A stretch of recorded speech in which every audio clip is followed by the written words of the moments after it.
اس کو بھی دے رہا ہے. اس کی نظر میں کھانے اور پینے میں کوئی امتیاز نہیں. او میرے بندو, جب ہم کافروں کو دے سکتے ہیں تو تمہیں کیوں نہیں دے سکتے؟ تم تو میرے قریبی بندے ہو. میرا رب تو وہ ہے جو دوست و دشمن نہیں, وہ سب کو دیتا ہے.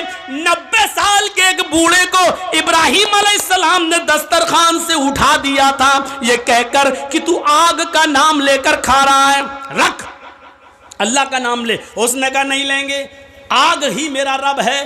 بھگا دیا اس کو.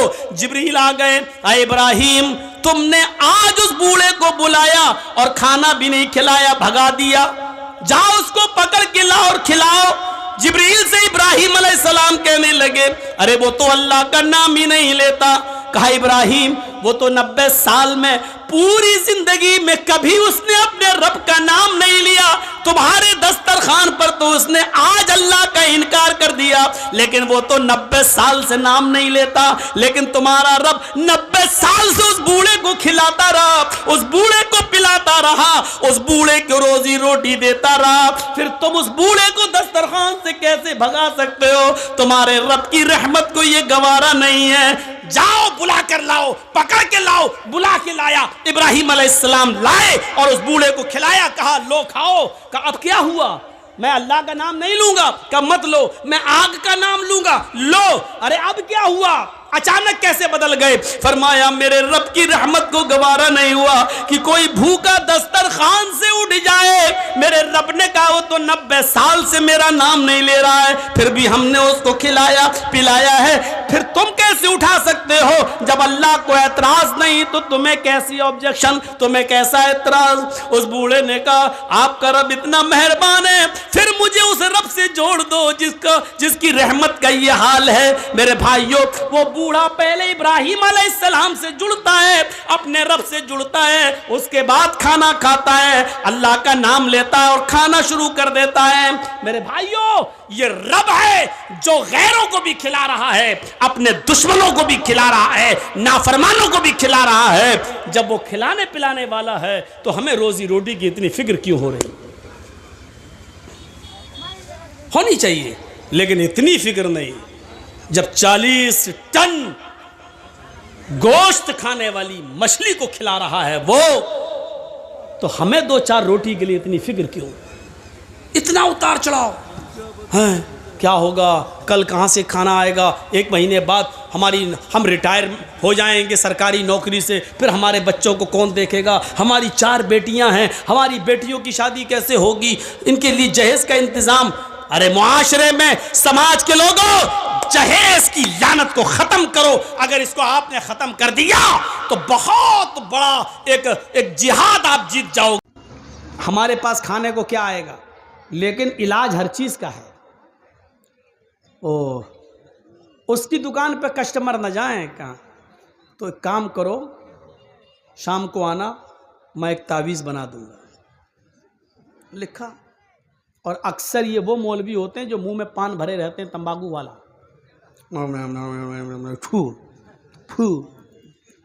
اپنا لکھ دیں گے, تعویذ بنا دیں گے, پھوک پھاک کر دیں گے, کپڑے میں لپیٹ لو. کیا ہوا؟ رات کے اندھیرے میں جب سب سو جائیں تو اس تعویذ کو اس کی دکان کے سامنے تھوڑا سا گڈھا کھود کر گاڑ دیں گے. کیا ہوگا؟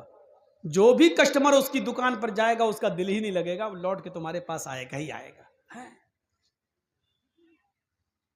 اس کی دکان بند ہو جائے گی, تیری چلے گی. ایک چھوٹا سا سوال آپ سے, کیا اللہ کے رسول اس لیے آئے تھے کہ ایک کی دکان بند کر دی جائے اور ایک کی دکان چلنے دی جائے؟ ایمانداری کے ساتھ بتاؤ, دل پر ہاتھ رکھ کے بتاؤ, کیا اللہ کے رسول اس لیے آئے تھے؟ کیا ایسی کوئی دعا بتائی ہوگی کہ ایک کی دکان بند ہو جائے اور ایک کی چلے؟ نہیں. نبی سے کم یہ توقع آپ مت رکھیے. ہاں, توقع رکھنا ہے تو یہ رکھیے کہ اللہ کے رسول نے ایسی دعا ضرور بتائی ہوگی کہ آپ کی بھی دکان چلے اور آپ کی بھی چلے, آپ کے بھی گھر میں چولہا جلے, اس کے بھی گھر میں چولہا جلے. ایسی دعا کی امید تو ہے, لیکن ایسی دعا کی امید نہیں ہے جو مولوی نے دے دی ہے اس کی دکان کے سامنے گاڑ دینا, اس کے کسٹمر ٹوٹ کر تیرے پاس آ جائیں گے. 2 صحابیوں کی دکان ہے ایک بازار میں, ایک کسٹمر آتا ہے اور ایک صحابی کی دکان پر بیٹھ جاتا ہے. وہاں آوازیں دینے کا رواج نہیں تھا. بھائی کسٹمر ہے, قسمت ہے, چاہے تو اس کی دکان پر آ جائے چاہے میری دکان پر آ جائے. آواز نہیں دی جاتی تھی. اچھا ہو سکتا ہے تھوڑا سا بھول ہو گئی ہوگی.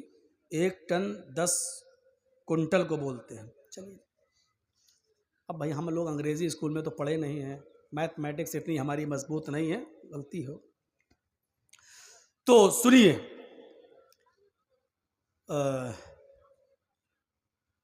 ایک صحابی کی دکان پر, اس زمانے میں یہ چلتا تھا, کوئی آواز نہیں دیتا تھا, ادھر ادھر ادھر نہیں, اللہ پہ بھروسہ. اوفو صحابہ کا عمل دیکھو. کوئی آ رہا ہے میری دکان پہ آئے گا تو ہم دکھا دیں گے, اس کی دکان پہ آئے وہ دکھاتے. بھائی وہ بھی اپنی بیوی بچوں کے لیے بیٹھا, میں بھی بیٹھا. دیکھیے سوچ کیا تھی. آیا ایک صحابی دوسرے صحابی کی دکان پر کپڑا بیچنے والے کی, اور آ کر بیٹھ گیا. کپڑا دکھایا, پسند آیا, لے لیا. مول بھاؤ نہیں چلتا تھا, ایک دام یہ ہے, لے گیا. اس کی قسمت میں تھا, بیچ دیا کپڑا, لے گیا وہ. تھوڑی دیر کے بعد ایک اور کسٹمر آیا. دونوں دکانیں آمنے سامنے, لیکن وہ اسی دکان پر آیا جس دکان سے ابھی تھوڑی دیر پہلے کسٹمر کپڑا لے جا چکا ہے. اسی دکان پر آتا ہے اور گفتگو چلتی ہے, اور تھوڑی دیر کے بعد وہ بھی ایک کپڑا خرید کے لے جاتا ہے. تھوڑی دیر گزرتی ہے, ایک اور تیسرا کسٹمر آتا ہے. تیسرا کسٹمر بھی اسی دکان پر آتا ہے جس سے 2 کسٹمر پہلے کپڑا لے جا چکے ہیں. یہ بھی یہاں سے تیسرا کپڑا خرید کر لے جاتا ہے, چلا جاتا ہے. اب یہ صحابی جس کی دکان ہے سوچ رہے ہیں, اللہ ہمارے پاس 3 کپڑے بک چکے ہیں, ہمارے گھر آج چولہا جل جائے گا, ہمیں اتنی پروفٹ ہو چکی ہے کہ ہمارے بچے آج بھوکے نہیں سوئیں گے. تھوڑی دیر کے بعد چوتھا کسٹمر آتا ہے. نہ اس آدمی نے کہا کہ بھائی میرے پاس آنے دو, تم تو 3 کپڑے بیچ چکے ہو. نہیں, قسمت ہے, تمہیں اللہ نے 3 بکوا دیے.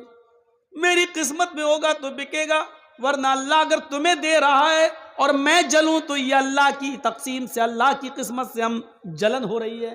نہیں. چوتھا کسٹمر بھی اسی دکان پر آیا, کپڑے کی بات چیت کرنے لگا, لیکن اس دکاندار نے اس مرتبہ ہمدردی جتاتے ہوئے کہا, بھائی یہ کپڑے ہمارے بک چکے ہیں, 3 کسٹمر یہ کپڑا خرید چکے ہیں, اب ہمارے پاس اسٹاک میں یہ کپڑا نہیں ہے. آپ کو اسی قسم کا کپڑا اور اس سے بھی اچھا کپڑا اگر خریدنا ہے تو میرے پڑوس میں میرے بھائی کی دکان پر چلے جاؤ, اس سے اچھا کپڑا آپ کو وہاں مل جائے گا, میرے پاس اسٹاک میں ختم ہو گیا. حالانکہ تھا, لیکن یہ سوچ کر کہ میری تو اتنی انکم ہو چکی ہے کہ آج میرے بیوی بچے کھانا کھا لیں گے, اس بیچارے کا ایک بھی کپڑا نہیں بکا ہے. اگر 1-2 کپڑا یہ بھی بیچ دے گا تو اس کے بھی بیوی بچے آج کھانا کھا لیں گے, اس کے گھر میں بھی چولہا جل جائے گا. یہ سوچ کر اس نے اپنے پاس آنے والے چوتھے کسٹمر کو کپڑا نہیں دیا اور کہا کہ مجھ سے بھی اچھا کپڑا اس دکاندار کے پاس ہے, جاؤ وہاں سے لے لو. یہ کسٹمر اس دکان سے اترتا ہے اور دوسری دکان پہ چلا جاتا ہے اور وہاں سے کپڑا خرید کر لے جاتا ہے. میرے پیارے ساتھیوں, یہ ہمدردیاں تھیں, ایک دوسرے کا درد تھا, ایک دوسرے کا کی خیر خواہی تھی لوگوں کے دل میں کہ میرے پاس تو اتنا بک چکا ہے, اس کا ایک بھی نہیں بکا ہے. اپنا کسٹمر دوسرے کے حوالے کر دیا کرتے تھے, یہاں تو دوسرے کی دکان پر آیا ہوا کسٹمر چھین لیتے ہیں, اس کو بھی ہڑپ کر لیتے ہیں. 2-3 چیزیں یاد رکھیے, 2-3 چیزیں یاد رکھیے. ایک آدمی کا, ایک نوجوان لڑکے کا کسی لڑکی کے ساتھ رشتہ چل رہا ہے تو رشتے پہ رشتہ بھیجنا جائز نہیں. جب بات وہاں فائنل ہو جائے اس کے بعد بھیجیے. اگر رشتہ لگتا ہے تو ٹھیک ہے, نہیں لگتا تب آپ بھیجیے. ایسا نہیں کہ ایک کی بات چیت چل رہی ہے آپ اپنا ٹھونک دو, وہ ارے وہاں چھوڑو یار, میرا بیٹا ڈاکٹر ہے, اب اس نے وہاں چھوڑ دیا, ڈاکٹر ہے, ہاں ڈاکٹر, چلو اس کو کر دیں. یہ غلط ہے. ناجائز ہے، حرام ہے اسلام کے اندر۔ جب تک ایک جگہ بات چل رہی ہے چلنے دو۔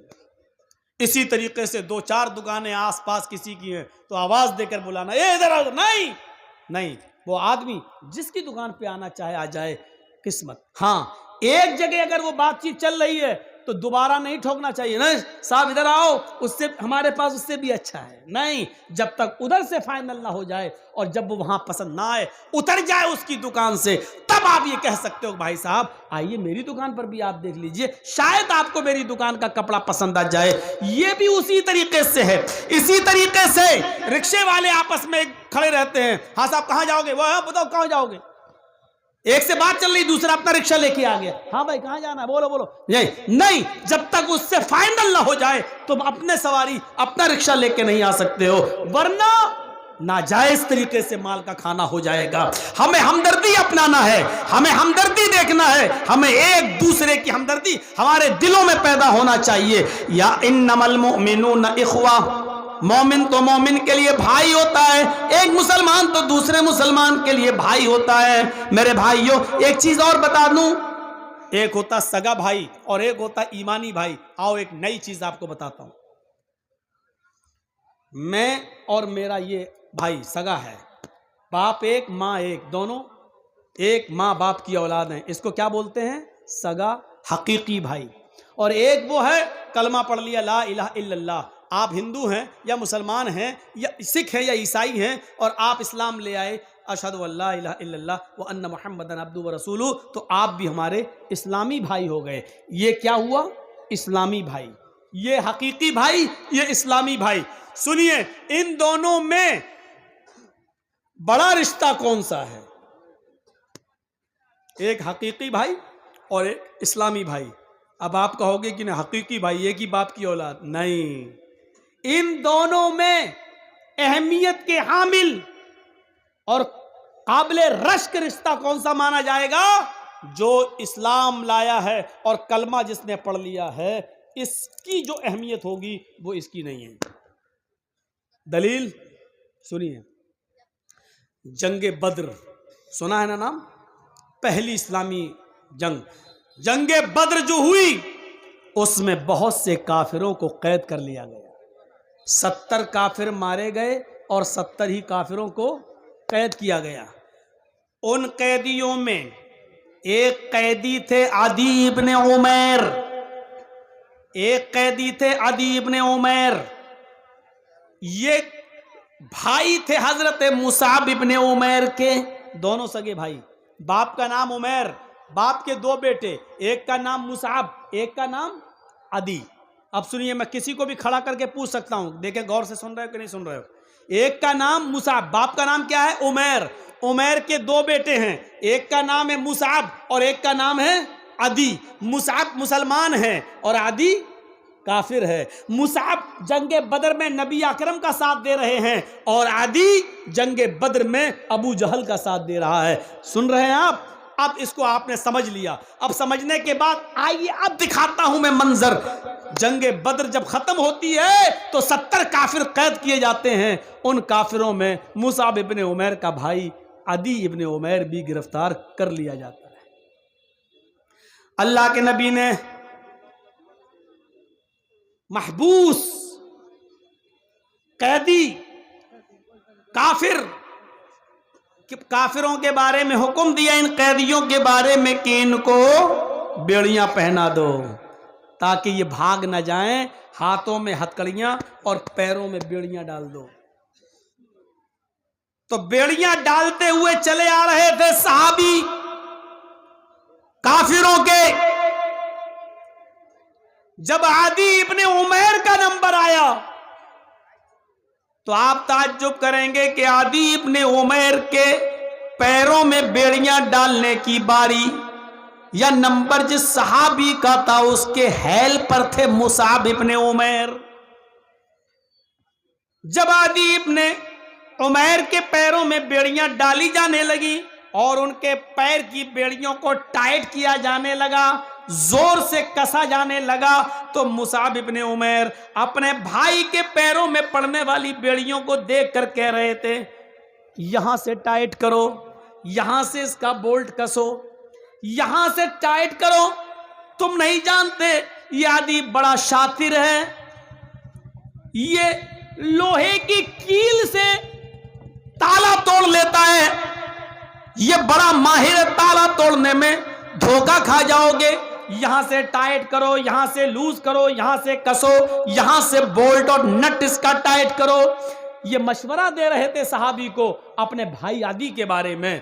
عدی نے جب یہ سنا اور سمجھ لیا کہ میرا بھائی مصعب اتنی جگہوں سے مجھے ٹائٹ کروا رہا ہے کہ اب میں تالا توڑ ہی نہیں پاؤں گا, رات میں بھاگ بھی نہیں سکوں گا, تو عدی ابن عمیر کو غصہ آتا ہے اور چیخ کر کہتا ہے, آئے مصعب شرم آتی ہے آج تجھے بھائی کہنے میں.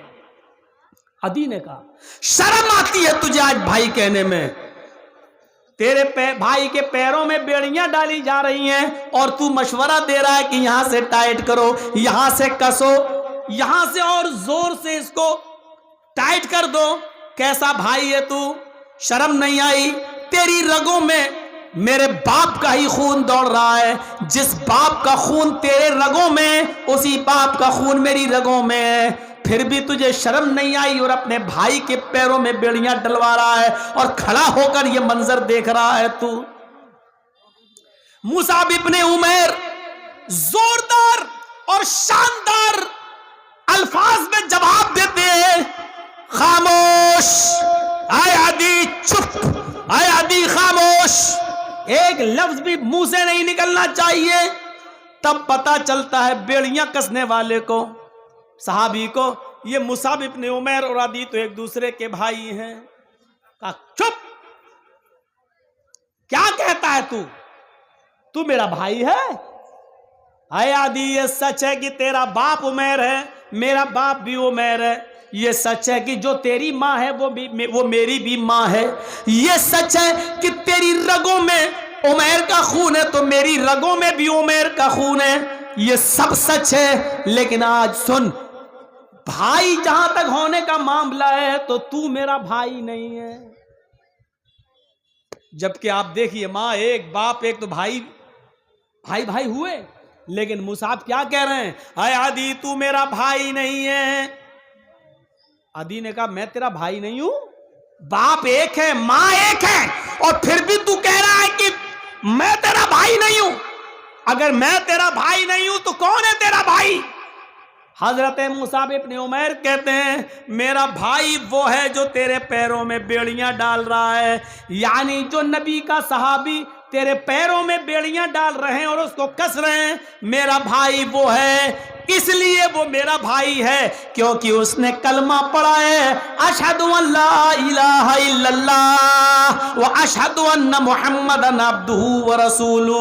اس کلمے کی بنیاد پر جو اس بھائی کا مقام میرے دل میں وہ تیرا نہیں ہے, اس لیے کہ تیری رگوں میں صرف میرے باپ کا خون دوڑ رہا ہے لیکن ایمان نہیں ہے, اور میرے بھائی کی رگوں میں اگرچہ میرے باپ کا خون نہیں ہے لیکن اسلام گردش کر رہا ہے, ایمان گردش کر رہا ہے. اسلام لانے کے بعد, ایمان لانے کے بعد جو اہمیت میری اس صحابی کی میرے دل میں ہے وہ تیری اہمیت میرے دل میں نہیں ہے. تو میرا بھائی نہیں ہے, میرا بھائی وہ ہے جو تیرے پیروں میں بیڑیاں ٹائٹ کر رہا ہے. ایسا جواب کہاں سننے کو ملے گا؟ ایک مسلمان اسلام لانے کے بعد, کلمہ پڑھنے کے بعد اس کا جو مقام ہماری نظر میں ہونا چاہیے, سگے بھائی اگر وہ کافر ہے تو اس کی اہمیت بھی اتنی نہیں ہونی چاہیے جتنی اس مسلمان کی جو اسلام لایا ہے اور کلمہ پڑھ کر مسلمان ہوا ہے, اس کی اہمیت ہمارے دل میں ہونی چاہیے. ہم نظر ڈالیں اپنے سماج پر اور سوسائٹی پر, کیا یہ مقام و مرتبہ ہم اپنے مسلمان کو دیتے ہیں؟ یہاں تو یہ صورتحال ہے کہ ہم گھر میں گھستے ہیں اور پڑوس کے مکان سے اگر کوکر کی سیٹی بجتی ہے تو ہم خوشبو سونگتے ہیں کہ کیا پک رہا ہے, اور خوشبو سے اندازہ لگا لیتے ہیں کہ اچھا میرے گھر میں دال پک رہی ہے اور اس کے گھر میں گوشت. میں نیچے جا رہا ہوں, یہ ترقی. آج ہم دوسروں کی آج ہم اپنی پریشانی، اپنے دکھ سے اتنا پریشان نہیں ہیں جتنا دوسرے کے سکھ سے اور دوسرے کے آرام سے ہم پریشان ہیں. یہ آگے کیوں بڑھ رہا ہے، یہ ترقی کیوں کر رہا ہے، یہ آگے کیوں جا رہا ہے، آج ہم اس سے پریشان ہیں. میں نام نہیں لینا چاہتا. ہمارے اٹاوے ہی کا ایک مولوی ہے، مجھے برباد کرنے کے لیے، مجھے نیست و نابود کرنے کے لیے اور میری ہستی کو مٹانے کے لیے اس نے اتنا روپیہ خرچ کیا ہے، اتنا روپیہ خرچ کیا ہے کہ اس نے خود اپنے آپ کو برباد کر لیا ہے.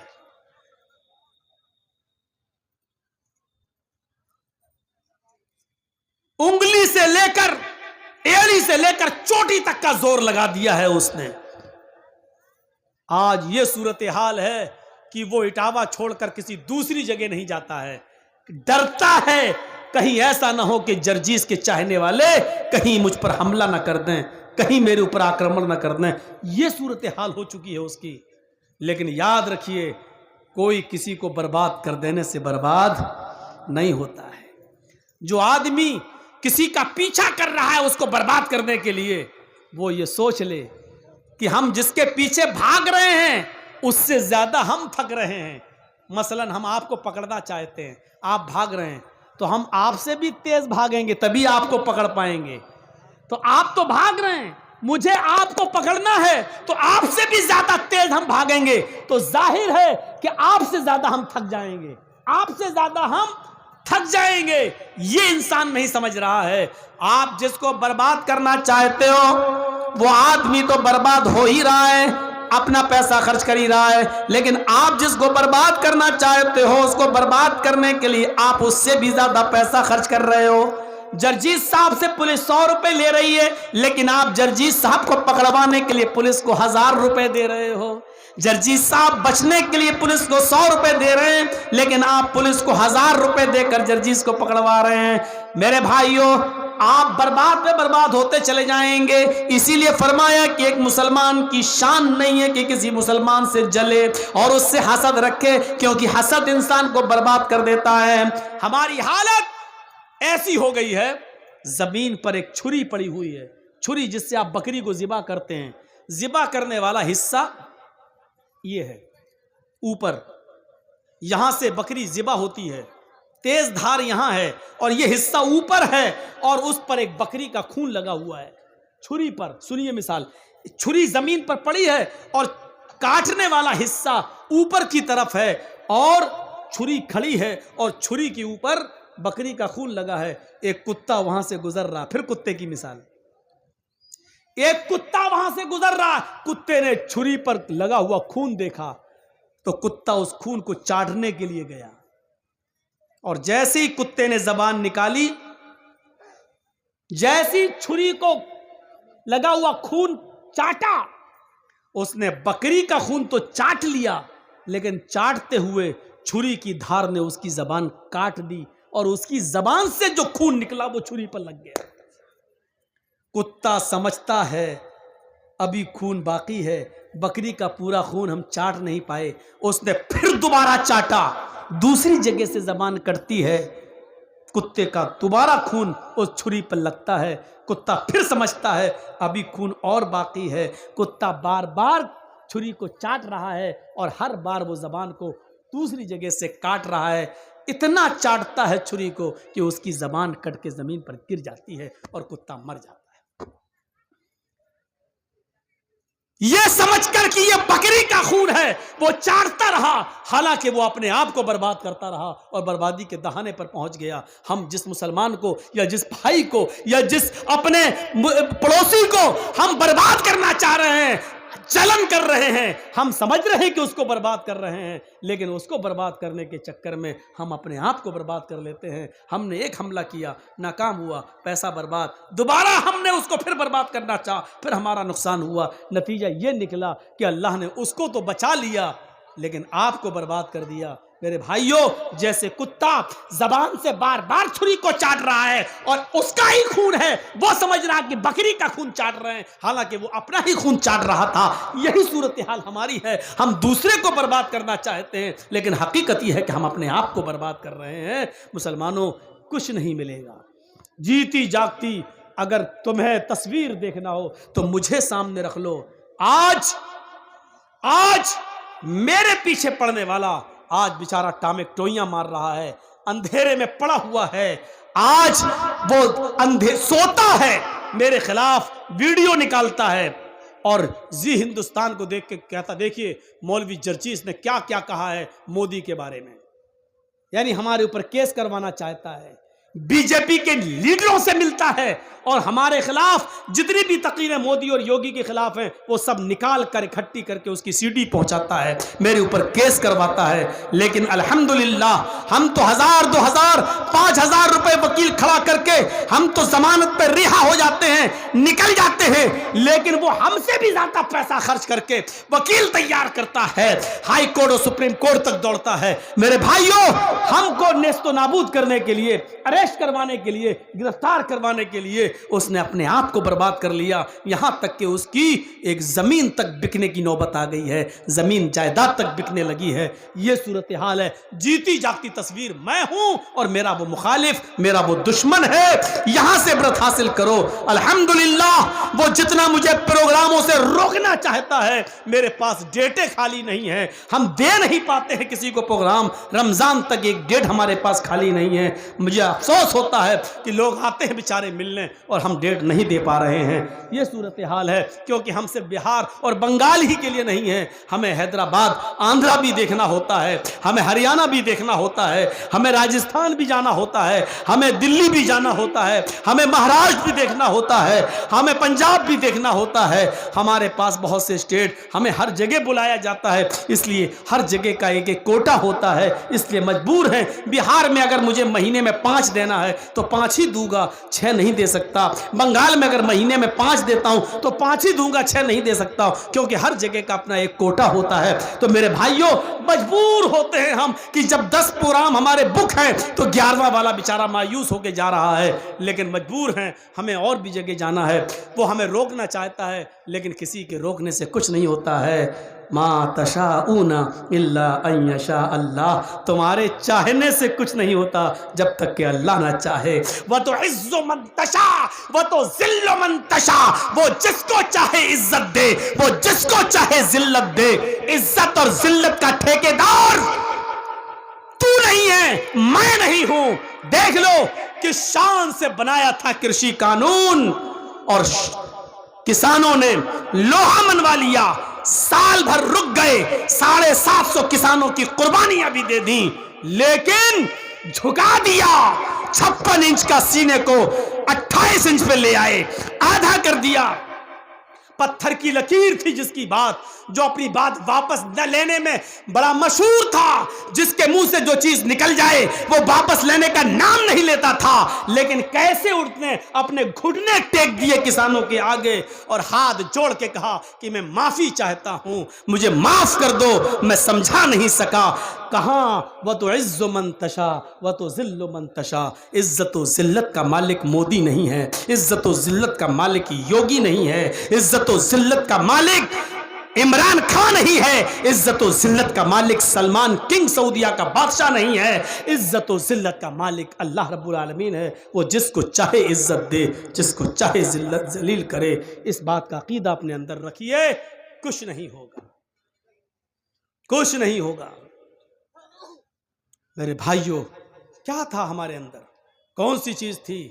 آج اس پوزیشن پہ ہوں کہ بڑے بڑے ایم ایل اے بنگال میں چناؤ جیتنے کے بعد، ممتا کی سرکار دوبارہ آنے کے بعد آج یہ پوزیشن ہے کہ ہاتھ جوڑ کے کھڑے ہوتے ہیں، دروازے تک لینے آتے ہیں، بٹھا رہے ہیں، اپنی گاڑیاں دے رہے ہیں، پہنچا رہے ہیں، جو کبھی جن کے پاس ٹائم نہیں تھا بات کرنے کا۔ وَتُعِزُّ مَن تَشَاءُ وَتُذِلُّ مَن تَشَاءُ۔ آج ہمارا برودھی، آج ہمارا مخالف یہ سمجھ رہا ہے، ڈر رہا ہے، ایسا تو نہیں کہ مولانا جرجیس صاحب